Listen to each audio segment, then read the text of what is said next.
Gino's told the audience for years, I have an American-Italian family. Have you seen the food that they prepare? I don't even know if they qualify as an American-Italian family based on that piss-poor performance. Carrots and celery with ranch. Ew. I mean, things are overall going good with Natalie. My Wet Socks, welcome back to another episode of 90 Day Propaganda. I watched episode 5 of Happily Ever After the other day, and there were a lot of false narratives that we're going to go through in today's video, especially regarding Jasmine and Gino's storyline. I decided that I wanted to invite Natalie to Michigan. I would like her to meet you both. You'd like her to meet me? Gino's family are bottom of the barrel in our society because they have no blood loyalty. His cousin and his cousin-in-law, Michelle, complete dog water. She came off so idiotic when she was telling Gino that Jasmine said no bad words about him to her when she was confiding in her about how much she misses Gino and their relationship. She regrets ever agreeing to the whole open marriage thing. Regrets it? She regrets it. Michelle's talking about how Jasmine regrets going along with the open marriage. Hey, idiot. Jasmine's the one that proposed the open marriage to begin with the help of the open marriage activist Reba on The Last Resort Season 2. That was filmed after December of year 2023 when she was caught cheating and kicked out of the house. There are too many fake narratives on this show. It is ridiculous what we're watching and they've subjected us to. I feel like robot chicken. This is a direct quote from her, by the way. I don't think that Jasmine cheated. Jasmine says that her and Matt are friends. Do friends gargle other friends' nutsacks, Michelle? Yeah, I didn't think so. You're good at cooking. What else? You're good at sexy time. Why do you think she was saying that, Michelle? Because she doesn't want to get deported back to Panama. God forbid. She has to go back to Panama City and take care of her 2 sons that she abandoned there. Of course, she's going to tell you that she loves Gino and she wants to work things out with her husband, Gino, because they committed marriage fraud in our country. And she's not going to say a bunch of bad things to you because it's like telephone. Because as much as Michelle wants to pretend to the audience that she's not about the drama, she's very much about the drama and the TV opportunity. Otherwise, she wouldn't have her head stuck up Jasmine's fake butt. When Michelle says that Jasmine and Matt are just friends, even Gino rolls his eyes and says, yeah, I think it's a little more than friends. You have a type. Then Michelle says, I've actually met them and been out with them. The way she says it, like that makes her a cool girl, is so pathetic. What a loser this woman is. Gino's caught off guard when Michelle says this. I guess he didn't know that Michelle was kicking it with both Matt and Jasmine. Michelle then says, Jasmine will tell me in front of Matt that she loves you, and I feel like it would be strange if they were in any sort of relationship. Michelle, you can't be dead ass right now. Like, there isn't a chance Jasmine could be communicating a completely different message about this entanglement when you aren't around. Matt's not her sponsor or her husband. Gino is. He's just the baby daddy that's a failed actor. Let's not forget that. This dude has wanted to be an actor his entire life. And that was one of the main appeals of Jasmine when they first started talking and clapping cheeks. He was eventually trapped, but before that, I mean, one of the appeals is I want to be on a TLC show too. I want this instant fame, clout. I want to be a social media influencer and make this easy money too. I'm sure he was briefed before meeting up with Michelle, and then after they went home, she probably sucked him off that night and hit a little evil laugh. My master plan worked. I'm going to get the best of both worlds. I'm going to get my cake and be able to eat it too and manipulate this to make me look as good as possible on the television show. Yippee! Michelle, like a good little Jasmine slave, goes on to say she doesn't say a bad word about you, actually. She even cries all the time. Like painting this picture, Jasmine's so broken up that they're no longer together. Oh yeah, maybe Gino will take her back after she got her guts pumped by Matt for months. Matt's been having sex with Jasmine for a really long time, actually. This season of Happily Ever After was filmed in February of year 2024, and Jasmine was caught cheating on her husband Gino with Matt back in December of year 2023. And my wet socks are wicked smart. I'm sure you guys are aware that on average, cheaters are cheating before they're eventually caught. Not only is Michelle a liar and a Jasmine simp, but she's also a pawn that's really easy to manipulate. Jasmine parades Matt in front of Dana and Michelle Michelle on the regular in order to hurt Gino. And that's the real problem I have with it, is she has nefarious intentions. She will post pictures of them hanging out, saying things like, I adore these two, and it's Matt and Gino's cousin Dana. And then the next IG story will be Jasmine calling Michelle her soul sister. Oh my gosh, so cute, not.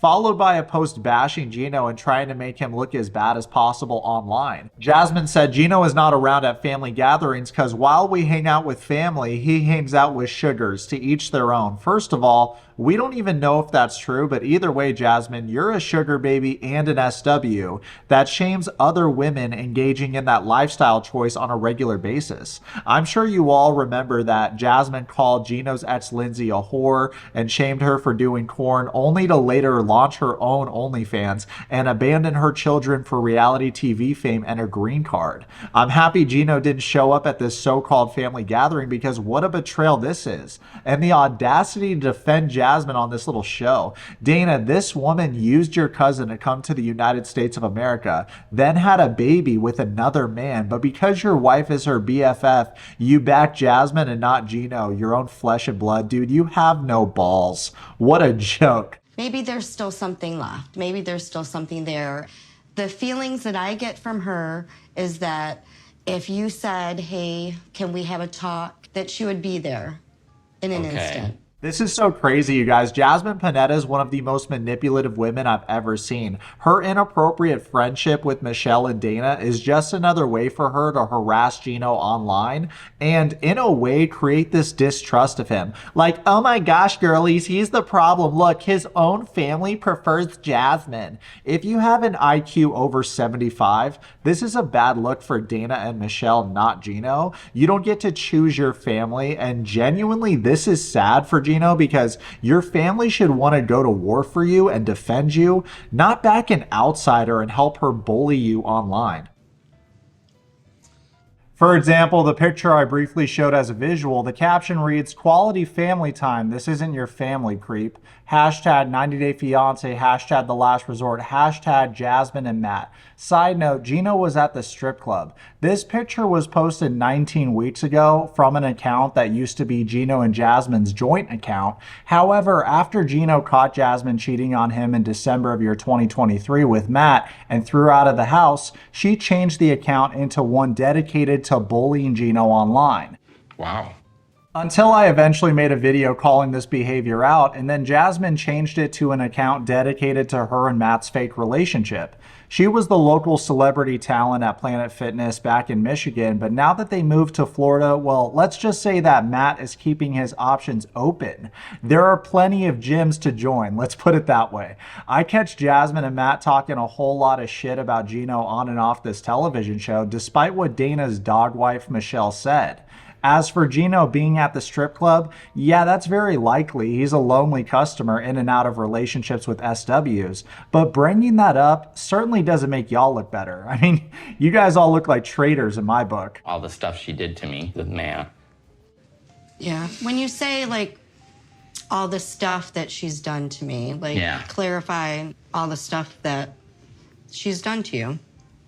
Ew, the ick is over 9,000. It's giving passive aggressive, Michelle. What has Jasmine done to Gino? What hasn't she done to Gino? She's abused him physically, mentally, emotionally, not to mention, I mean, she's cheated on him multiple times with multiple guys and girls. Let's not forget that on The Last Resort Season 2, she was kissing Julia, her little minion. She was showing a married woman more love than she showed to her husband. This juvenile, immoral behavior from a woman pushing 40 is pitiful to see.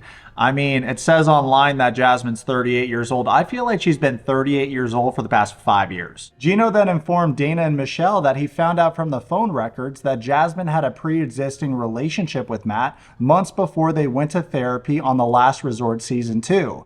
And she was hoping that maybe you and her can try to work things out.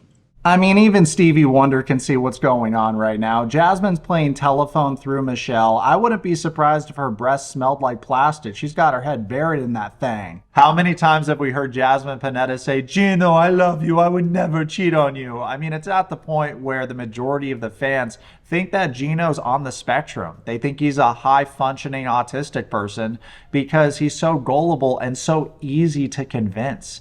You know, it only takes one person to give their opinion, and Gino's like, oh, that sounds like a good idea. Let's go with that. For example, on The Last Resort Season 2, when Rob said, even if you want to do this open marriage, you should swap out Matt for another person because Jasmine has a pre-existing relationship with this guy. And she's very insistent that it has to be Matt. That's very sus. And then it was a light bulb moment and Gino was like, yeah, let's do that. We're going to do that from now on. And then it only took another conversation with Jasmine that we didn't see, that wasn't televised. Maybe the producers were involved because the fix is in. And then Gino changed his mind and went along with the open marriage scam. So it just seems like he's very easy to convince. I would love to hear your thoughts about this in the comments below. You know, actually, Gino, me and Jasmine are super close, and she told me that her and Matt had a baby together through the power of friendship. Very pretty. She looks a lot like Jasmine. Oh, you think so? I do. She looks exactly like Jasmine, Gino. Well, she does look a little bit like her. Michelle's a self-proclaimed Jasmine bestie and expert, but my question is, which version looks exactly like Natalie? Because Jasmine pre-Build-A-Bitch workshop looked more like Jimena than Natalie. Even after all the procedures side by side, I don't think Jasmine and Natalie look exactly the same. Michelle probably just wants to start drama. She's all about that life. They both have dark hair and filler, but beyond that, I don't see much of a resemblance. And what about present day Jasmine's trying to copy Nara Smith's cooking videos and manner of speaking? The last time I checked, Nara didn't abandon her kids in Panama, Jasmine. Hello, beautiful souls. Today, I decided to start the day with love and in a very positive note, because we cannot control a lot of things around us, but we can actually control how those things make us feel. So I'm going to be making some breakfast for Matt. Hello, today we're making a microwavable chicken burrito bowl. This is sponsored by Gino in America.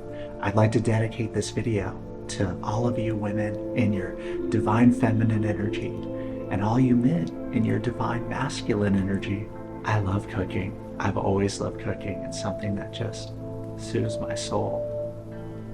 Anyways, let's get started. So what we want to do here is we want to relax and politely put this little meal in the microwave.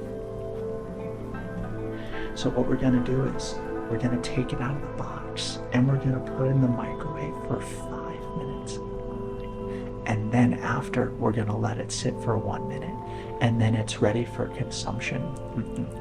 Delicious. Yum, yum in your belly, just like my abuela used to make for me in Panama.